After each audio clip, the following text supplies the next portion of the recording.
So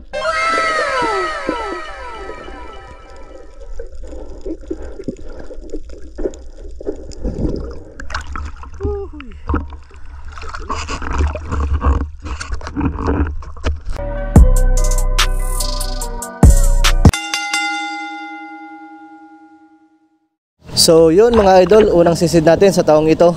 Mga ilang buwan din pala tayong napahinga mga idol.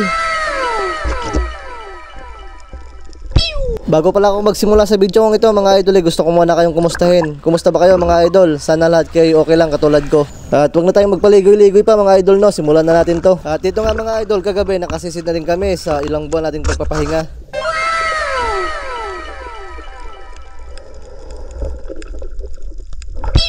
At kung mapapansin nyo pala mga idol, no, hindi pa ganun kaganda yung visibility natin sa dagat. Kung baga mga idol, pinilit lang namin sumisid kagabi kasi nga napakasarap ng kumain ulit ng alimasag. Dahil sa ilang buwan nga kami nakatambay mga idol at hindi kami makasisid, kaya yun nakakamiss din manghuli. Buti nga mga idol, binigyan tayo ng magandang panahon kagabi, kaya yun nakasisid kami. Shoutout pala kay Louie Joe Fernandez, nakasabay kong sumisid kagabi.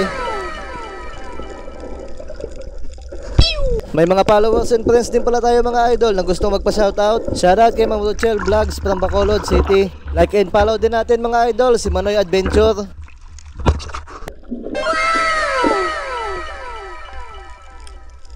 At syempre mga idol, hindi nagpapauli si Angel Kai Marcial, pakipollow siya mga idol. Shoutout din, ugmayong goddo kay Ma'am Luna 23. At yun o mga idol, na shoutout ko na yung gusto magpa-shoutout. Kung sino pa yung gusto magpa-shoutout mga idol, mag-comment down lang kayo at isa-shoutout natin yan sa susunod na video. At dito nga mga idol, no, pagsisid ko nakakita ko ng isang danggit. Sa mga hindi pa pala nakakaalam na followers ko mga idol, nag-iipon ako ng isda kasi ginagawa kong dried fish. Pero dahil alanganin pa yung size niya mga idol, hindi ko muna kukunin, palalakihin ko muna siya ng konti. At dito nga mga idol, pagsisid ko, isang lambay pula na naman ang nakita ko. Yang lambay pula na pala yan mga idol, medyo masakit din yan makaipit, kaya hindi din natin yan dapat kumpiyansa ng tamang paghawak niyan mga idol. Ayan o, tignan nyo, ganun lang ang tamang paghawak niyan. Talaga namang na-miss ko ang paninisid mga idol, kaya nag-enjoy ako dyan kagabi.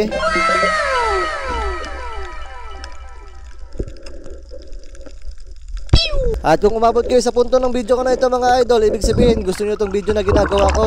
So mga idol, paki-comment down naman kung tagasan kayo para malaman ko kung hanggang saan umabot ang video kong ito. Paki-subscribe na din ako mga idol sa YouTube channel ko. Baka naman pwedeng makisuyo sa inyo mga idol. At dito nga mga idol, pagsisid ko nakakita ko ng isang lambay hapon. Kaya pala tinawag siyang lambay hapon mga idol kasi meron siyang kulay pula sa likod niya. Sa susunod na video natin mga idol, ipapakita ko sa inyo yung pagkakaiba ng mga crabs dito na pwedeng makuha sa amin. At kung mapapansin nyo pala mga idol, no, hindi ganun kalinaw yung kuha natin. Gawa nga ng medyo maagos ang tubig kagabi. Pero kahit papano naman mga idol, medyo madami-dami na din yung nakuha natin para pang ulam. At dito nga napunto mga idol, pagsisid ko nakakita ko na isang saguksok. Yung saguksok na yan mga idol, napakaamo niyan. Kahit hindi mo napanain yan, makukuha mo. Masarap din palang gawin tuyo o dried fish yan mga idol. Kaya ganito, nag-iipon talaga ako ng mga isda. Pag medyo madami-dami na yung naipon kong isda mga idol, gagawa ulit tayo ng video kung paano gumawa ng dried fish. Bye, have a great time.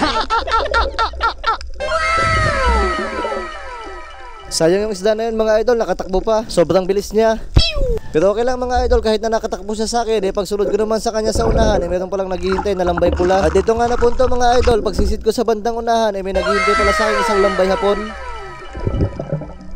Mas madali pala silang kunin mga idol kung hihintayin mo silang lumublob sa buhangin. Kasi pag lumublob na sila sa buhangin mga idol, hindi na sila makakagalaw. Tapos akala nila mga idol, hindi mo sila nakita, kaya mas madali mo silang mapupulot. Bukas pala ng tanghali mga idol, lulutuin ko na to. Pa-comment down naman dito mga idol kung ano ba yung gusto nyong luto dito.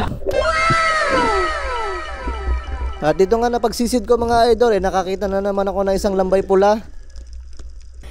Yeah, boy. Kaya balang hinihintay ko siya lumubog sa buhangin mga idol para mas madali ko sana siyang makuha, pero ayaw niya talagang lumubog, kaya wala na akong choice kundi kunin siya ng nakalitaw.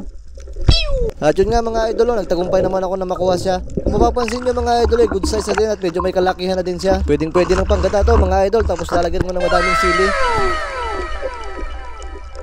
Pagsisid ko nga din dito sa unahan mga idol, dalawang lambay yung nakita ko pero magkalayo sila. Tingnan nyo mga idol, no, para lang tayong namumulot ng bato dito pero dalawang piraso na itong nakuha ko. Kung suswertihin nga naman mga idol, halos magkakadikit lang sila. Pero kung mamalasin ka naman mga idol, pagsisid mo minsan wala kang nakukuha. Kaya bali mga idol, hindi pala kami nagtagal sumisid kagabi mga idol kasi tumataas na yung dagat. Siguro estimated ko mga idol, nasa 2 oras lang kaming sumisid niyan. At dito nga napunto mga idol, no, nakakita na naman ako ng isang lambay pula na napakalaki. Siyempre mga idol, basta kayong bibira, hindi na makakatakas yan, wala nang kawalayan mga idol. Ihahalo natin yan sa gagawin natin ginataan ng madaming kalabasan. Para bukas, itaob na naman ang bahaw sa Jollibee at Chowking. At pag dito nga mga idol, pag gawi ko sa damuhan, nakakita ko ng isang bugalbog. Kakamayin ko na lang sana siya mga idol, pero naisip ko hindi pala kayang kamayin niya at may kadulasan. Yung bugalbog pala yan mga idol, parang kamag-anak yan ng parrot fish. Pero napakasarap yan mga idol, piprituhin. Tulad nga lang sinasabi ko mga idol, pag andito ka sa probinsya at masipag ka lang, hindi ka lang tatamad-tamad, libre na yung ulam. Mga idol, magandang gabi sa atin, no? So yun mga idol, unang sisid natin ngayong taon na talaga namang napakabuenas mga idol. Nakakuha tayo ng isang malaking San Francisco. Tingnan nyo naman mga idol. Yan, medyo madami-dami din tayo nakuha ngayon mga idol. Halos mapuno din itong isang planggana. Oh, grabe kalaking San Francisco mga idol. Naka-jackpot oh. Laki. Yan yung kuha natin ngayon. Nakasisid pala tayo kasi medyo maganda yung panahon. Ito mga idol, yan yung kuha nating isda.